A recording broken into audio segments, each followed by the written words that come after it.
Hey everyone, my name is Monroe Mann with Break Diving, joined today with Kauser in Pakistan. And today we're having a awesome friendly pencil event. We're going to learn how to draw a human hand together. For those of you on YouTube, please click like, subscribe, please share this video with a friend and leave a comment.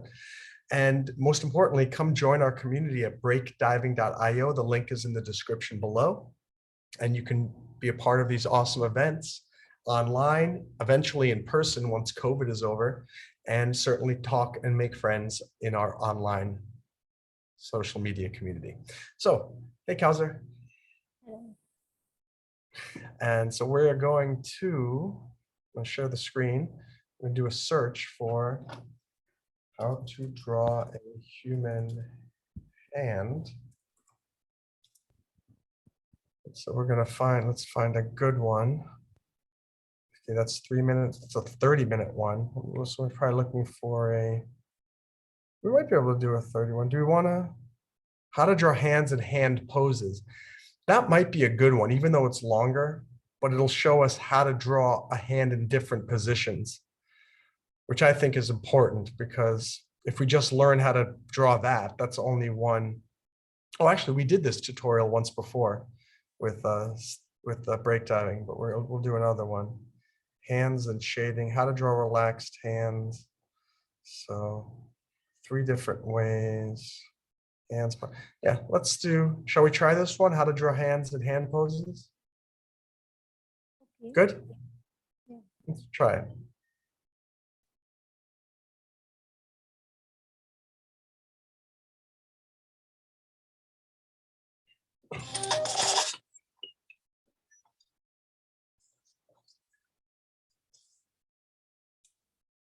G'day ladies and gentlemen, welcome to Draw with Jazza. I'm Jazza, and in this video we're going to talk about how to draw hands and also quite specifically how to draw hand poses.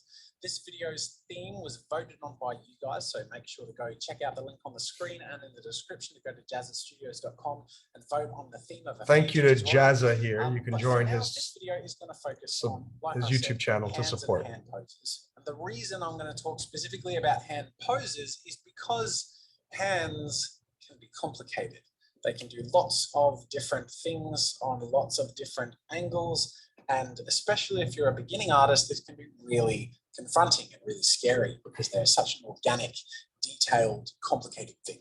So in this video, I'm going to start off by breaking down some of the complications and outlining some key visual aspects and construction-based aspects of the hand that you can keep in mind when building your own hand poses and when sort of breaking down other hand poses that you're looking at, whether they be your own hand that you're trying to figure out how to draw, or looking at how other artists have drawn hands themselves. And then in the second part of this tutorial, we're going to go through a bunch of different poses, more specifically 4 different pose types that I use quite often, those being the neutral hand, the closed fist, and a few variations on the closed fist, the Renaissance hand, which might sound a little weird, but we'll go into that a bit later, and the action hand, how to sort of draw a hand with a little more intensity with it. So let's jump straight into the deep end in how to draw some of the aspects of the hand.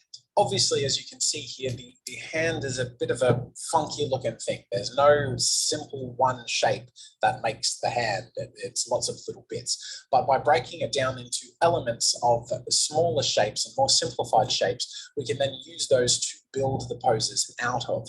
And these shapes I'm going to break down for you now. And the first one is the shape that makes up this main part of the hand.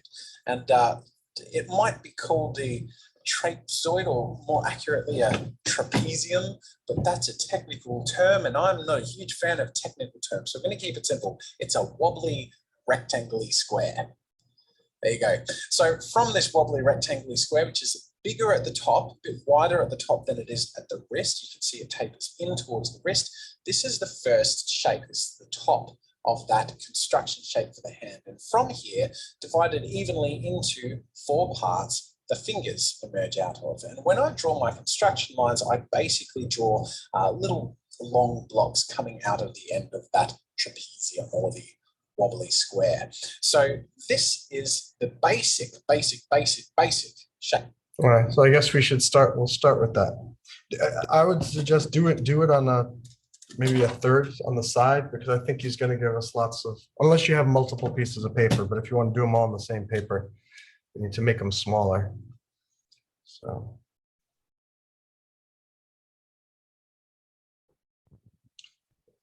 Gonna make my wobbly trapezoidal thing. Wobbly square, wobbly square.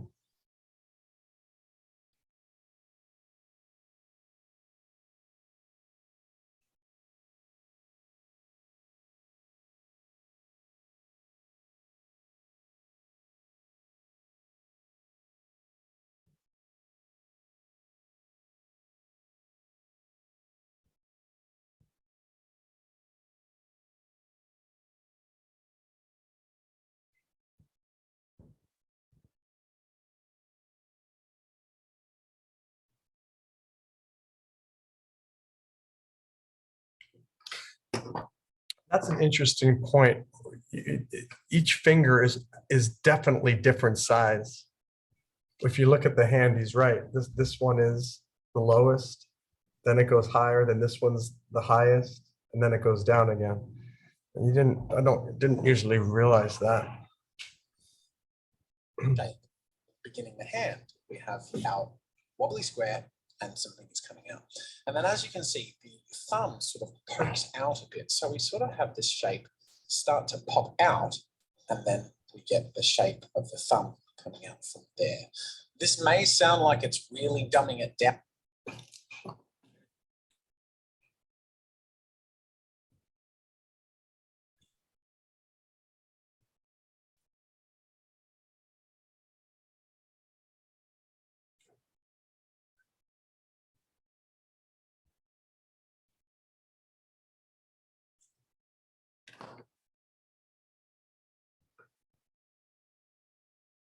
Down, but the reality is, as you can see, you can alternate between these construction lines and the finished drawing, and there's not a huge difference. And this is really useful because it means that later on, if you want to draw a hand in a relaxed pose on its side, you can begin with that 3D sort of wobbly square shape, have the fingers evenly splayed out from that end of that wobbly square, and then we end up with a bit of a relaxed hand. And that was actually really quick and easy to draw, and it ends up looking fairly organic using the same sort of construction lines. And I drew that in the best part of 10 seconds. Now, obviously, it takes a little bit of practice. I'm used to sort of throwing out construction lines for hands, so don't stress if you can't do it very quickly. So shall we try to do the other one that he's doing there as well?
You're going to get used to using these shapes. But the point I'm trying to demonstrate is if we use simple shapes to build up and construct from, the process becomes a lot easier. And that's the first thing I want to mention.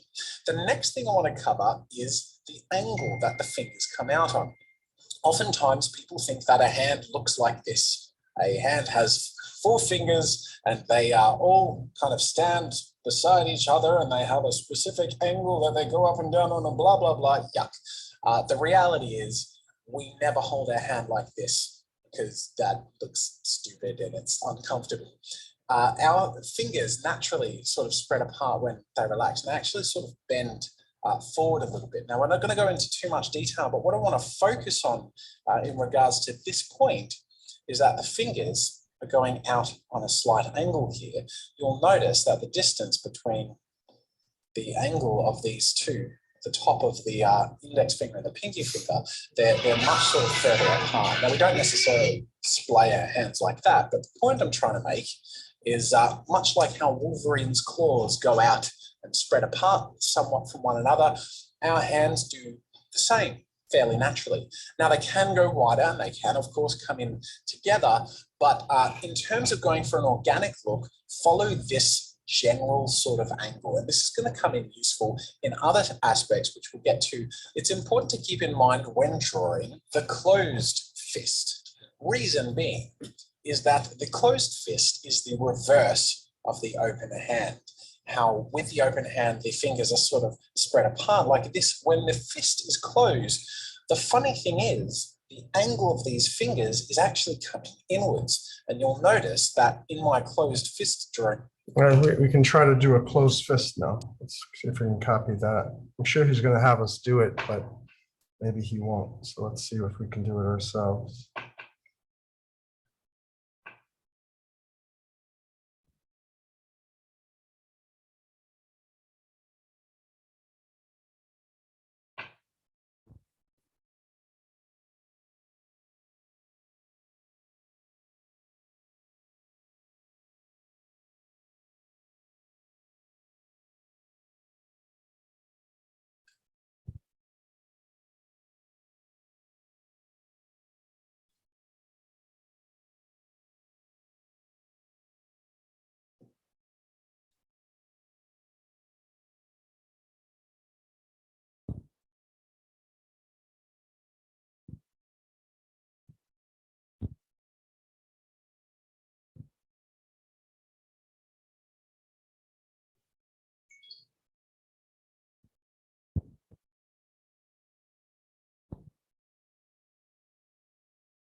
in here, and I'm just going to bring the visibility down so you can see it a little clearer.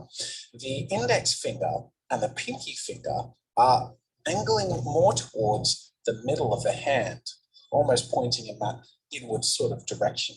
Now, it's important to keep that in mind simply because if we have various hand poses when, let's say, we have the hand splayed out with all the fingers sort of scrunching towards the center like this in a what's the word, like a dramatic sort of pose, the pinky is going to come in towards the middle as the rest of the fingers spread out.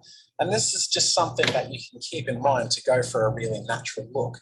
But as you can see here with my very rough construction sketch of a hand sort of holding itself out like this, we have when the fingers are sort of inwards, pointing in towards the inner palm. And then when the fingers are stretched out, they're going on that outward angle. And as they sort of close in and get into that middle space, they follow that angle inwards towards the palm. So that's a pretty important thing to keep in mind because we're keeping that organic flow. As the hand opens, things are spread out. As it's closed, everything's coming in towards the center of the palm. The next thing I want to talk about in terms of simple and fairly straightforward methods of drawing a hand that looks decent is drawing flat tops and bumpy bottoms. Now, you don't want to overdo this too much, but just to sort of demonstrate my point, in this hand in the side-on pose here, what you can see happening is in the joints of the fingers, the top of the hand is actually fairly straight between these areas that are bending. And underneath the hand, the more the finger is bent and curled in, the more these bumps sort of gather together. So with a completely straight finger, we might have these bumps being fairly stretched out, but the point is the bumps are still there and the top of the finger is still straight. Now, when we have a finger that's completely in the opposite way, curled all up and all bunched up like this, these bumps sort of pushing against each other and getting fatter towards the bottom as that angle sort of goes in.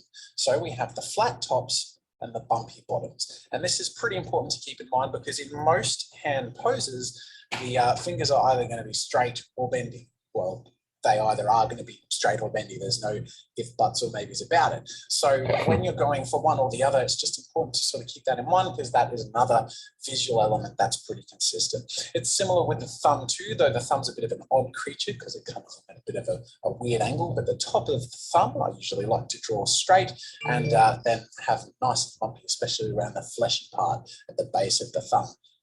The next thing I want to mention in regards to the flat tops and bumpy bottoms of the fingers is that the ends of the fingers are rounded. When you look at your hands, they're sort of rounded, but visually I tend to find if you draw the end of a finger really rounded like this, and then you draw a fingernail exactly as it might look like this, it tends to look really weird. So I like to over accentuate the flat topness by having a more square end and then tapering it off, having a rounder bottom. And then with the fingernail, I actually like to have a square end and then have a round top that's closer to the side of the hand. That's interesting. It really does look better. Let's try to do that hand, the sideways hand, and then that little sideways finger.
My sideways hand looks very funny.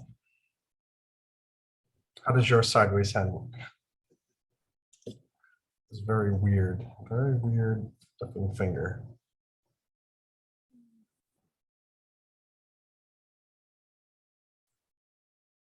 Very strange.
Boy, that's looking very strange.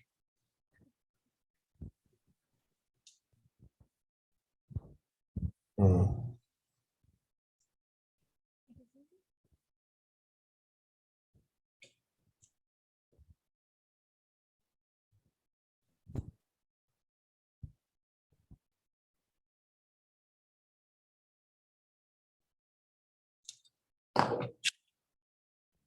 I don't know what's going on. It looks kind of funny, that the sideways one. Let me see yours. Oh, I can't hear you. Bring it closer. So yours and mine look, they're both a little weird. Okay, all right, let's continue. Maybe we'll get better as we I go. tend to find that looks a lot more natural, even though you don't really see fingers that look particularly like that. In reality, they look more like this, but for some reason, I tend to find that visually it works better in illustration to have fingers that, do that. And while we're talking about fingernails, we're going to finish off our little introduction on some of the visual aspects of the hands by talking about details.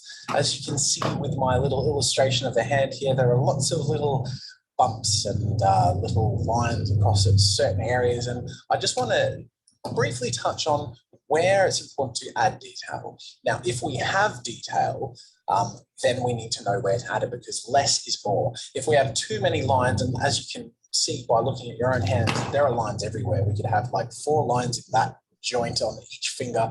We could have the cuticles, and we could have all the wrinkles and the knuckles and the veins, and it just becomes really busy and ends up making the hand look kind of decrepit and old. So I tend to find that the most important visual detail to add when we're starting to add detail is a simple shape for the nail, really simple shape, not overdoing it, just kind of rounding out the nail. And I also think it works best to have the nail reach the very end of the finger. So to not have additional detail by having 2 lines here, I think it simplifies things and it just looks visually cleaner. The next thing is, if we're adding detail to the joints of the hands, just at that main midpoint joint, at the first joint up from the knuckle, just having a simple little line, especially if the knuckle or finger is bent. Really not much more than that. And then, of course, if we're going into more detail, just adding a very slight indication as to the bumpy area of the knuckles, not even that much detail. In fact, you could simplify this by having a simple line that sort of goes across that top area that indicates that there's a rise in the knuckles without individually outlining each of the knuckles. So I hope that gives you a bit of an idea as to some certain visual aspects that can carry on through all of your hand poses. And we're going to sort of draw from these little elements as we go through the hand poses. And the first of the hand poses that we're going to be drawing today is the neutral hand. We start off by drawing our basic construction shapes. And remember that the wonky square shape, or the trapezius trapezium is actually a three-dimensional shape. So Okay, let's do this with that.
Go on. draw it as a bit of a box with some thickness for the actual depth of the palm. From there, in a relaxed hand pose, I like to draw the index finger most open and the pinky. So add the finger now.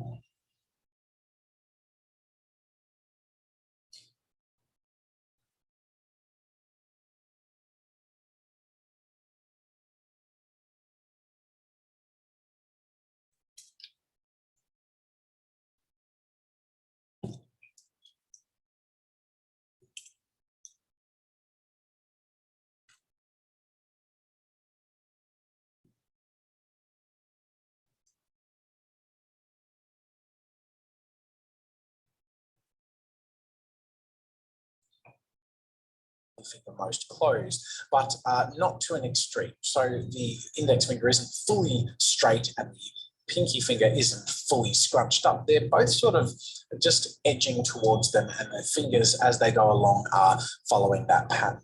The thumb is So gonna do it. Wow, he's making us do a lot. Got a lot of these hands to draw.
Are you talking to me? I can't hear you. I can't hear you. Oh, now I can hear you. Say it. What did you say? I think it is so difficult. I can't hear you. I'm saying that this is not so difficult to draw. Hold on. I have to put the volume up. Say it again. I'm saying that it is so difficult to draw. It's suitable to draw. No, difficult. Difficult. Something weird. Difficult is better than easy, right? Yeah.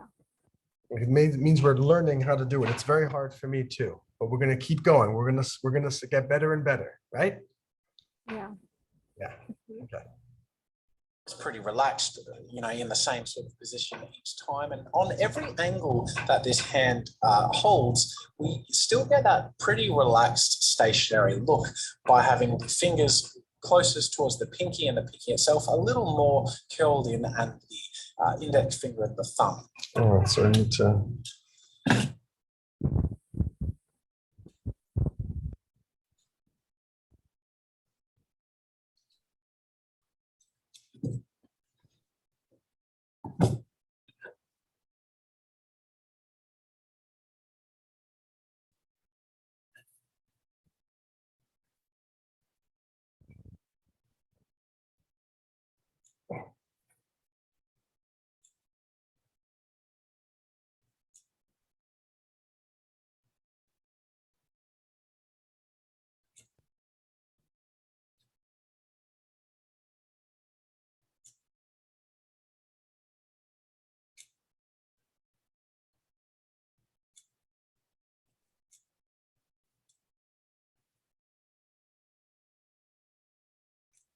Yeah, it's extremely difficult, Kauser.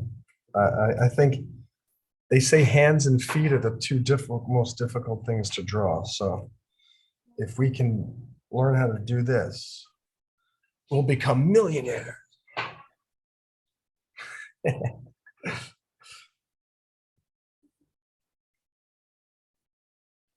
which one is your turn? I'm sorry, say it again. I'm saying that you are which one you are drawing? I'm doing all of them.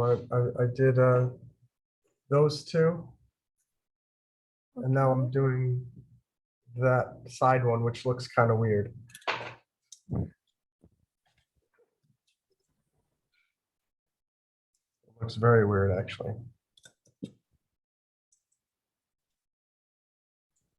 I'm just trying to get an idea, get them all to kind of look like.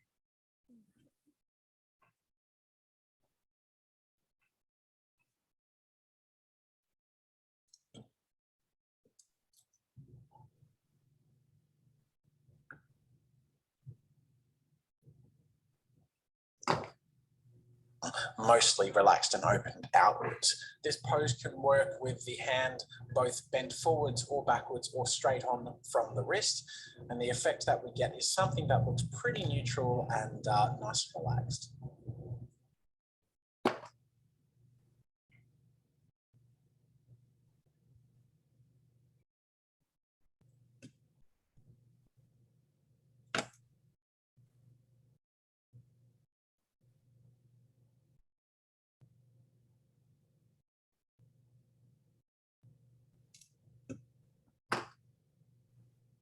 As you can see, all of these hands follow the same sort of basic patterns and the same basic idea, even though it's on different angles. So by learning to use the construction work to draw the hand, and by learning to commit certain poses on certain angles to memory, you can then use these on your characters in a pretty straightforward way once you've practiced them and committed them to your little tool belt of hands that you can use. So this is the first and often the most commonly used hand pose that I use or come across, which is just a neutral, relaxed hand. Next, we're going to talk about the fist. Now, as I mentioned previously, when all of the fingers are coming in, there is a slight angle for these four fingers. They're all sort of coming towards the center of the palm very slightly. So this is the same fist that I drew before, basically. But I wanted to reiterate this angle and the importance of just having the slight angle being used, because there are variations of the fist. Of course, there is the pointing finger, there are the demon horns, there's the peace sign, there's the thumbs up. They all follow this basic pose. And when you get used to drawing the fist on different angles, you can actually make all of those variations without much effort. Once you know how to draw a closed fist well and then an open hand well on different angles, creating the variations, like I just mentioned, is pretty straightforward. Another thing that I want to mention, which is pretty good to keep in mind and looks nice visually, is that the tops of the knuckles are sort of on this angle, and then the next row of knuckles is on more of an extreme angle. The reason for this is that the inside of the palm, this fatty part of the hand, is also on this angle, and most of the mass is in this upper area here. So therefore, this index finger can only curl down so much, where the pinky finger can actually get right into this nook and cranny here, and that sort of gradients along as the hand is closed. Therefore, as the fingers most towards the pinky can get most inwards towards the palm, with a closed fist, they do, and we get more of an extreme angle with the next row of knuckles. This seems like a bit of an over-the-top thing to mention, but it's actually pretty important. And when you draw a hand on another angle, I'll show you how this sort of happens in action. So we start off with our basic hand construction, our trapezoid shape, wobbly, square, whatever you want to call it. You know what I'm talking about by now. And we then start to add in the details of the hand. But with a closed fist, we don't necessarily need to draw each finger one by one, because that's going to get really complicated, especially when everything's closed in here. So what I actually like to do is begin by drawing the shape of the thumb in its closed fist position.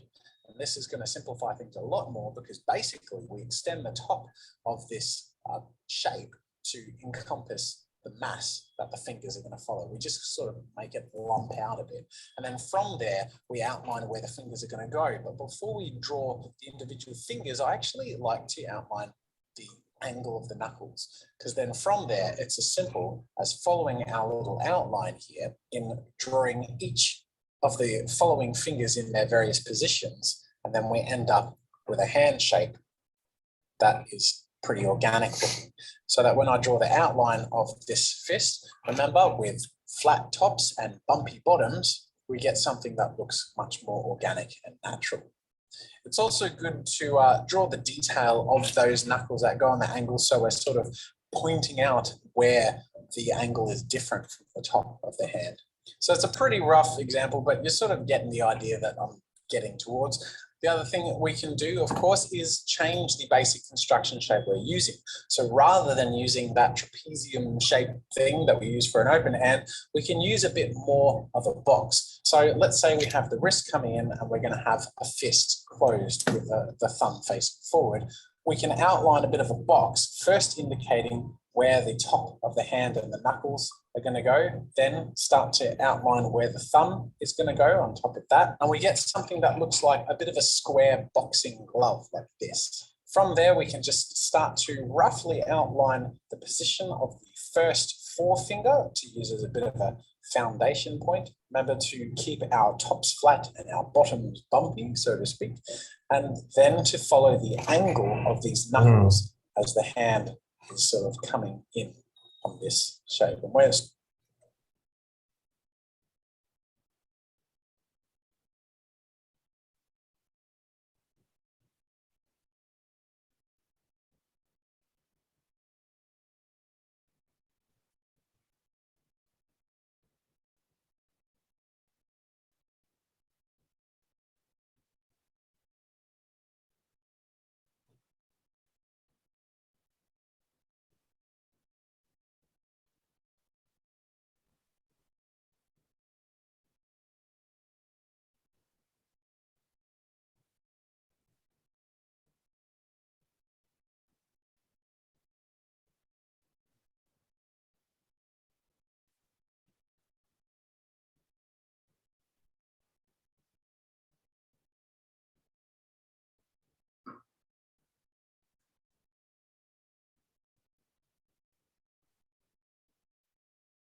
sort of pulling away from our construction shape a little bit to make sure we're catering to these angles of the fingers sort of coming in like that. But then we end up with a bit of a fist shape that looks slightly more organic, and that when we draw our lines on top tends to look a bit more fitting.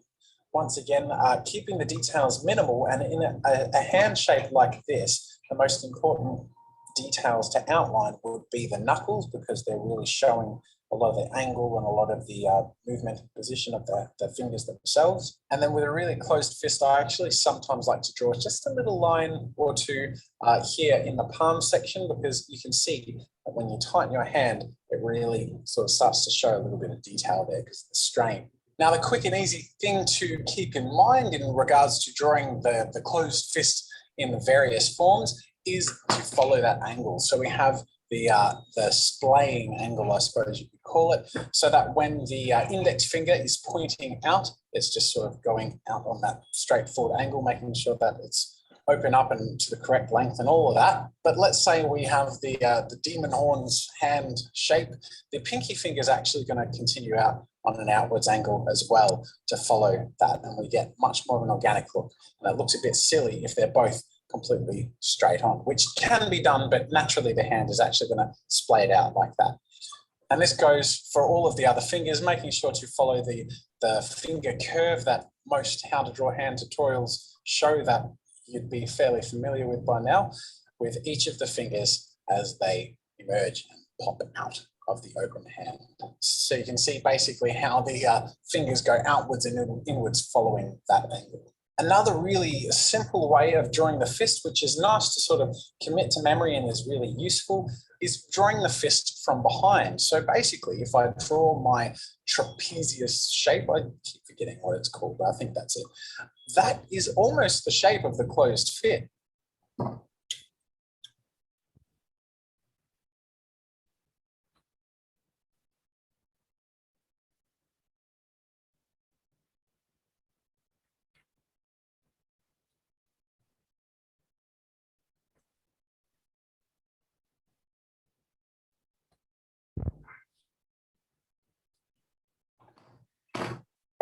Because we have the bit that pops out, which is for the thumb, and then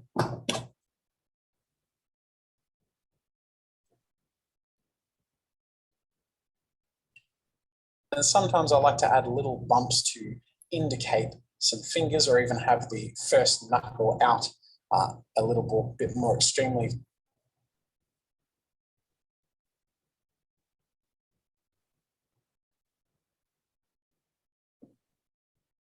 To accentuate that additional angle.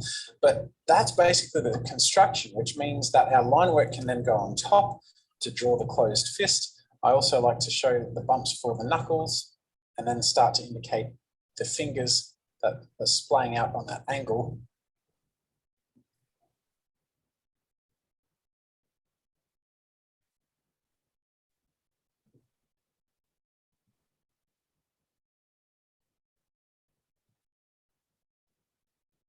But that, ladies and gentlemen, is a closed fist. And as you can see, it's pretty void of a huge amount of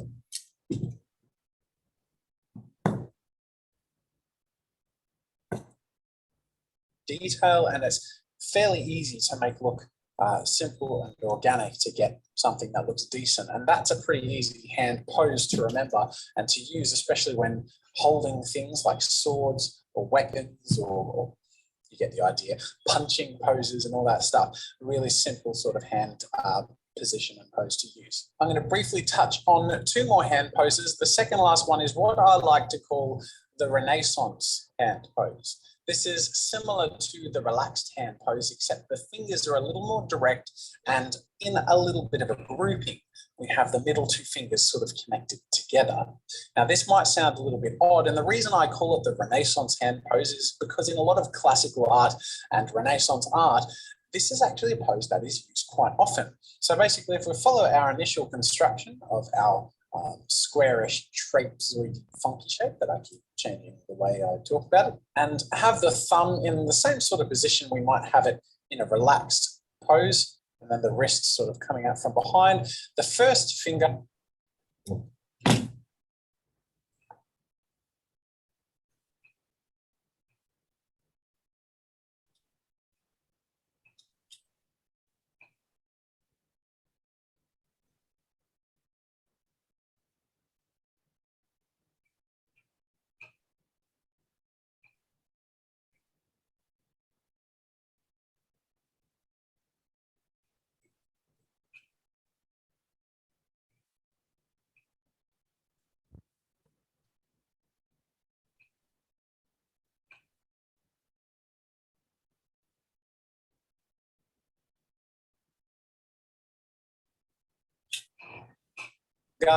is, again, as it would be in a normal relaxed pose. Then the mid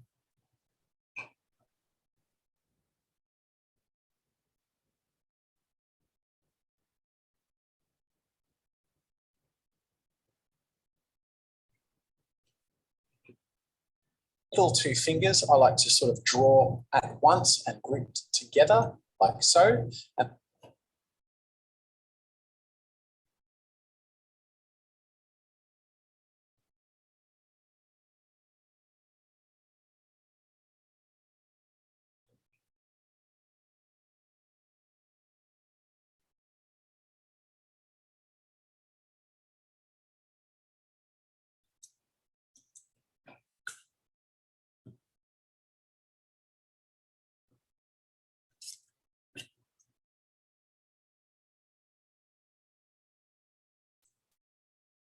And then the pinky is a little further out.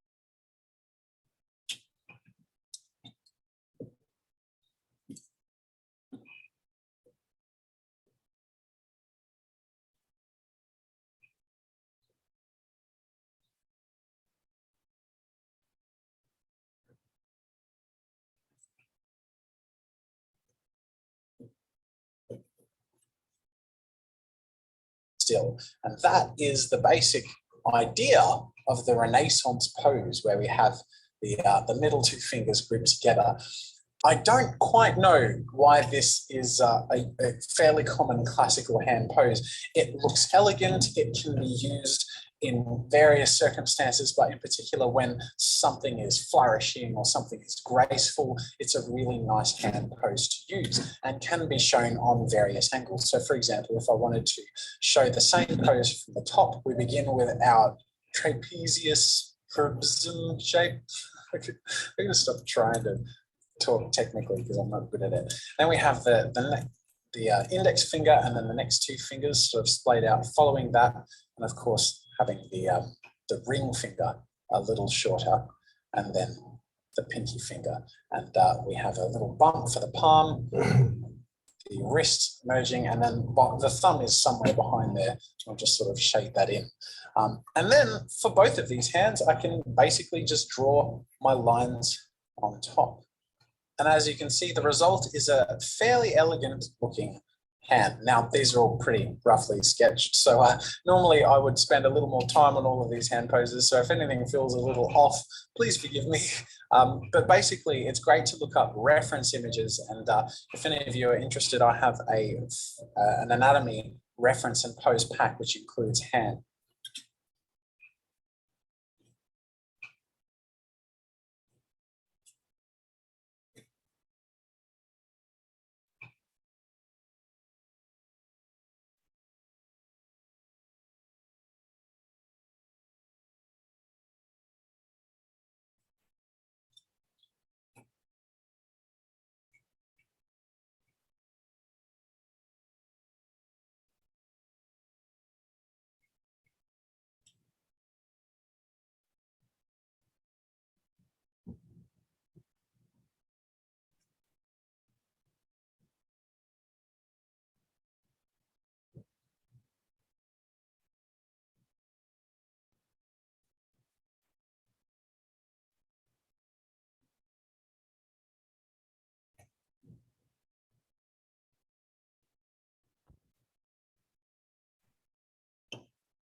In some poses as well that you can use. Another thing to keep in mind when drawing a hand sort of from the top and on this angle here is that we just sort of allude to a little bump here to where the thumb would be popping out.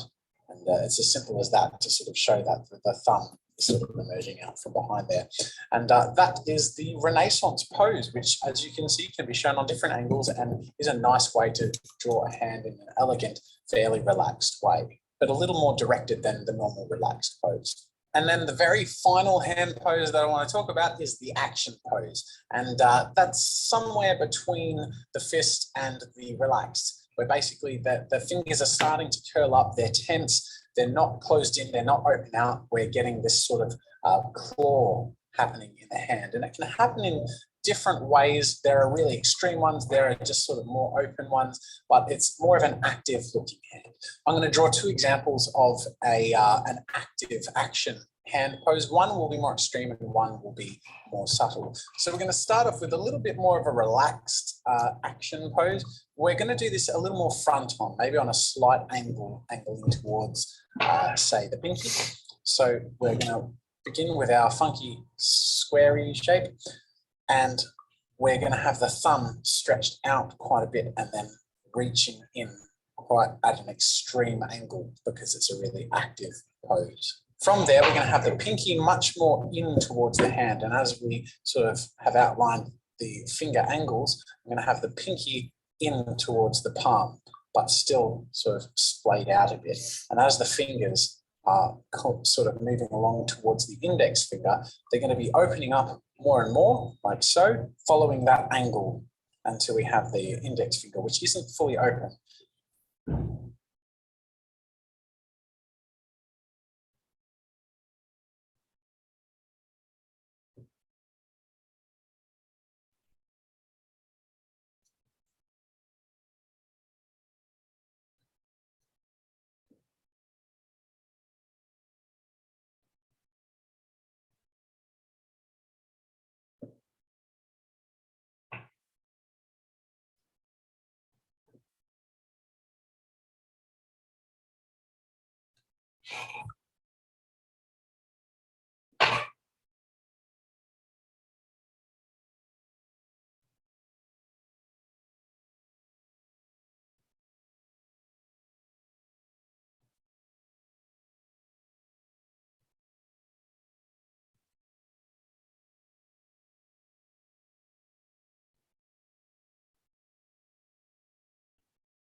It's a little more bent still, but we're getting a bit more of this dynamic action feeling.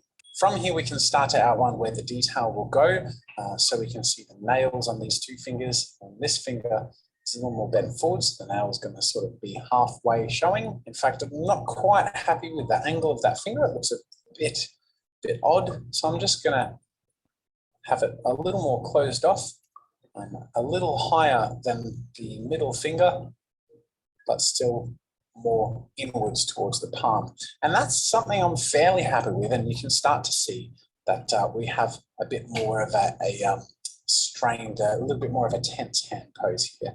Now we can just use this to draw our line work on top. So we get the basic idea here. It's not the most elegant looking thing in the world, but I'm sort of communicating the action idea. Things are a little bit more tense. One thing I like to do when drawing an extreme action pose is have a really bent wrist. So I'm going to move this pose so that the wrist is bent forwards quite a bit. And then we have the fingers arched backwards. And we get this really intense look here. And likewise with the thumb really pulling it back. I'll just move this here so you can see it. So it's a bit out of the way. And because we have this angle that we're following, the pinky finger is going to be a little bit more visible at the bottom there too. It's really scribbly at the moment, but they're my basic construction lines. So when I follow these to draw the details, we first begin with the thumb because it's appearing at the front there. And then we have this front finger coming up high. Remember our flat tops and bumpy bottoms. So drawing our bottoms nice and bumpy and indicating these curves here. And showing a little bit of an extra bump behind this finger for the knuckle because the skin is going to be bunched up a little bit. Then sort of curving the top of the hand and showing that angle downwards. But because this extreme pose is on such an intense sort of angle, I'm also going to show the back part of the hand connected to the pinky here, really sort of popping out there too, because this back pinky is really scrunched downwards and upwards. So that's one way I like to go about action poses on a bit more of an extreme angle and with an extreme sort of pose to it. And they're all of the general poses I wanted to carry you through, starting off, of course, with our neutral hand. Then we sort of went through the fist and some alterations of the fist, then our little Renaissance pose, and then the action pose. And the interesting thing about this is with these various poses, you'll find that a lot of the drawings you do, once you've committed some of these to memory and are comfortable with them on a few different angles, you recycle these a lot and they're really usable. So once you sort of find references, use them, and maybe even look at other artists, how do they draw those hands? How do they draw those hand poses? Take some techniques from them and sort of commit some of those to memory, steal it a little bit, you know what I mean? Because once you've got these down to a point where you're comfortable with them, you'll find that drawing hands as a whole is far less intimidating, and you'll find that it's adaptable to many variations. So the fist poses can be used when drawing different expressions of that closed fist, or with holding objects or whatnot.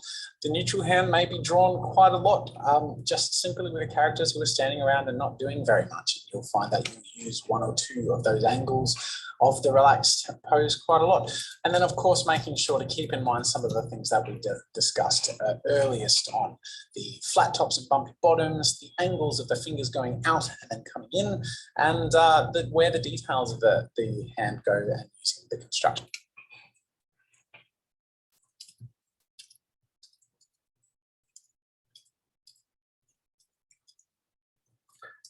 Cows are sending me some messages on the Zoom chat.